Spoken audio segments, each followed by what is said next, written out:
This is Dan with Gears and Gadgets. Thanks for tuning in. Back with another video a day till this channel hits 100K. We are at video 70 something. Keeping the streak going.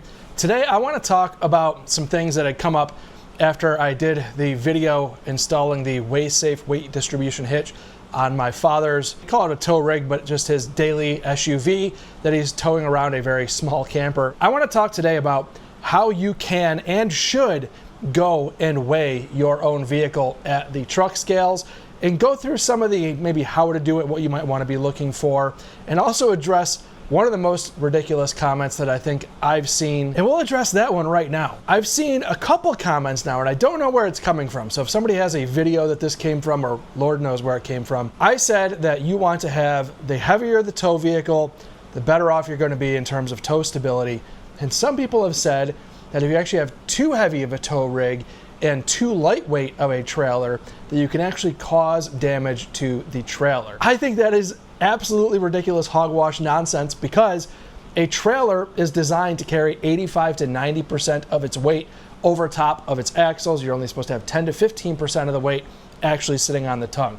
So the theory of that comment, I believe, correct me if I'm wrong, is that the heavier duty of a truck is going to have a stiffer rear suspension because it's meant to carry a very, very heavy load. So if you put a lightweight trailer on there, you're putting heavier shock load into the tongue of that trailer and creating some sort of issue. But I think you could hook up a Harbor Freight Haulmaster trailer to the back of a Peterbilt and be just fine. So while there might be like a tiny, tiny fraction of truth behind that statement, I still stand behind the fact that you want your tow vehicle to be as heavy as possible. And unless you're in that scenario of hauling a Haulmaster on a Peterbilt, you're probably going to be better for it. So let's talk about weighing your trailers. This is the whole thing I wanted to talk about today, is I have a funny feeling that there's a lot of people out there who are probably intimidated to go and use the CAT scales because they are located at truck stops.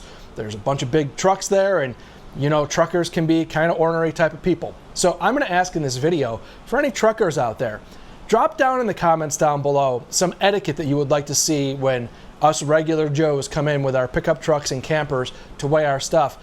You know, there's some things that I naturally know, which is don't dilly-dally around on the scales. Make sure you know what you're going to do. If you're going to drop the trailer to weigh that separate, make sure you're moving quickly. And then when you're going to rehook everything back up, just drag it off the scales and go hook it up off to the side. You can go do that stuff a few hundred feet away and let the tractor-trailer traffic use those scales. If you start taking up too much time there, you're probably going to make a lot of enemies. So today, I took my truck over to the scales, and I was actually kind of surprised about how heavy my truck is. And we'll talk about that in a minute, but first and foremost, when you're pulling up on those scales, before you even do that, I highly recommend you download the CAT Scale app. Do all of your payment information, get everything entered in there so that when you pull up to the scale, you just open your app, it locates the scale that you're at. When you pull up on it, you can do those measurements really quickly and get out of the way. I'm always trying to be courteous of other people, and I think that that's a very important thing when you're doing this. So just make sure before you pull up on that scale and then start trying to download apps, don't be that guy. So for me, I downloaded the app before I even got there, entered all my payment information, got that all set up, pulled up on the scale. When you are weighing your vehicle, whether it's just your truck, and I do recommend, especially to anybody out there who's going to be doing any towing or hauling, after you go through, especially after like I've modified the snot out of my truck, go up and weigh it without any trailers on there so you know what your vehicle weighs, fully loaded with fuel, with all of the tools you carry, and your butt in the driver's seat. That way you know exactly how much weight you have left to work with, and that's what I did today. Now, if you're pulling up on that scale and you have a trailer, the scales are separated into sections. So you want to make sure that you've got your front axle on one scale, your rear axle on another, and then the trailer axle on the third scale. That way, you're getting a good indication of how much weight is on the front rear axle of your vehicle. So that'll show you kind of the weight distribution, and then also what your trailer weighs on its own. Now, what the trailer weighs on its own number is super important. So you want to pull up on those scales, disconnect the trailer. Again, do this quickly. Do not dilly-dally around. And once you get that trailer disconnected, also make sure that the tongue jack is sitting on the same scale. You want to make sure every part of that trailer is sitting on the same piece of scale. Otherwise, you're going to have skewed weights. If you do this correctly, you can actually get in and out very, very quickly. You pull up on the scale, leave the trailer hooked up, axle on one, rear axle on the other, trailer on the other. Get those weights. Then quickly drop your trailer, keep the vehicle parked where it's at, because now once you drop that trailer, now you're going to get your vehicle weight and the trailer weight all as separate numbers. Once you have those numbers, you're good to go. Pull off that scale. Now that you know your trailer weight, you can go, especially if you have a weigh-safe hitch, if you have the weight distribution hitch, or as I do most of the time if I'm just doing like a regular bumper pull. This is just the non-weight distribution weigh-safe hitch that I've been using for years. Now you know what your trailer weighs, and you want that number that's appearing on the scale to be 10 to 15% of that number.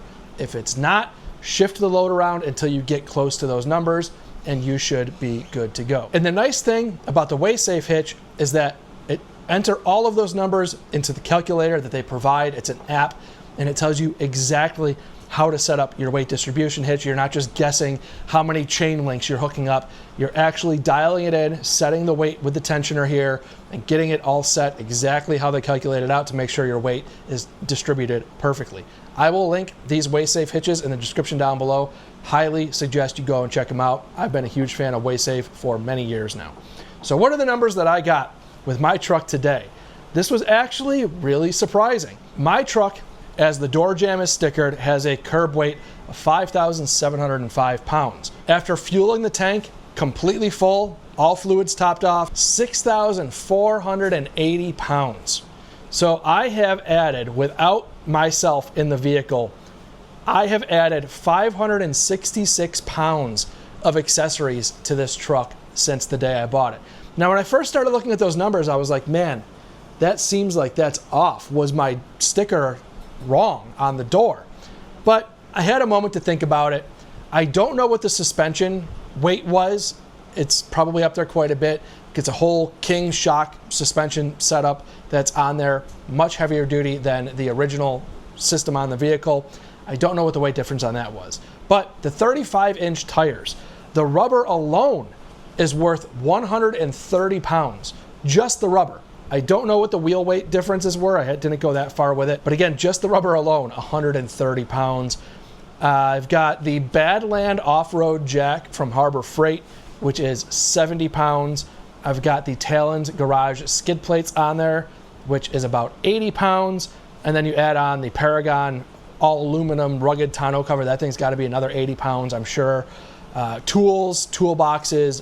I think I can account for most of that 566 pounds. The important thing to know here is that puts me down. The max payload for the truck is 1,495 pounds. So with me and everything in the truck, you need to take that number off of your payload. So my payload, 1,495 pounds, minus 775 pounds of stuff and me, means that I am down to 720 pounds of payload.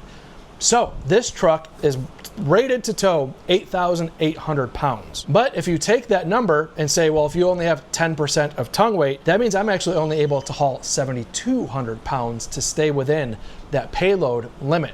And there's a lot of controversy out there, which I totally agree with, the fact that it's ridiculous. A lot of times you actually run out of payload before you get even remotely close to the gross combination weight rating of these vehicles, which is a huge thing. I mean, these numbers, you can get lost in all of these numbers really, really easy. There's definitely a lot to get lost in. So just know when you're looking at all these numbers, you have to take everything into account for that equation, including everything you have in the vehicle, you and your passengers included, and that is the number that you are left over with.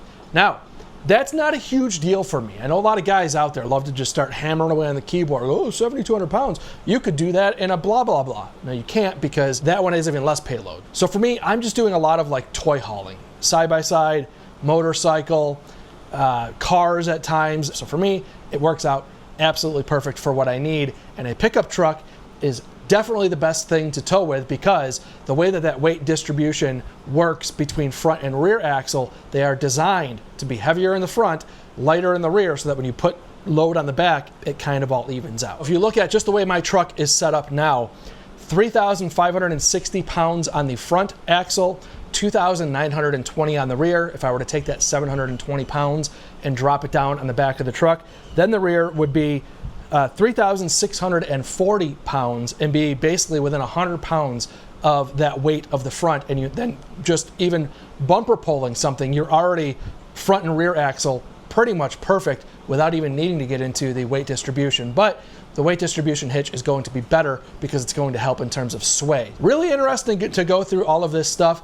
Again, I highly recommend that you guys go weigh your vehicles, especially if you're going to tow stuff. It helps you understand where you're at before you even put anything on that trailer to begin with. Now, it is way easier to haul around vehicles and get those weights because you can pretty much Google what is the trailer weight, Google what is the car weight, add those two things together, get your 10%, figure out what your weight is, and you're going to be pretty darn close with that to figure out your tongue weight. But you can still haul that over to the scale and get an actual weight before you go on any very super long road trips, and I recommend that you do it. Super easy. I think it cost me 15 bucks to weigh the first time, $5 to weigh the second time, because I did do a weigh-in before I fueled up. I was curious when I weighed this 2 different times just to see how accurate the scales were from one measurement to the next, just to see, again, accuracy. And I pumped 11.292 gallons of diesel, which equals 80 pounds. And the difference between the 2 different weigh-ins was exactly 80 pounds. So it gave me a little bit of peace of mind knowing how that scale worked. But most people, you could just pull up on there, get a weight once, and pull on off and keep on going. But pay attention to what your fuel level is. I would recommend weighing that fully loaded, because those door placards with the curb weight numbers are the wet number, fully loaded, fully fueled number. So you want to make sure you're kind of weighing apples to apples when it comes to that kind of stuff. So just wanted to make a video on how to weigh these trucks and figure out your system here, because it is and can be a little intimidating to weave your way around all these tractor trailers. Be careful in those parking lots because those trucks cannot see you as well as you can see them. Be very cautious and be very respectful because you're kind of in their turf when you go to that area. The scales are open for public use. You can use them, but again, just be respectful. So with that said, thank you guys very much for tuning in. If this is your first time tuning in, please hit that subscribe button down below. Remember, likes go a long way to help support the channel. I will see you guys tomorrow.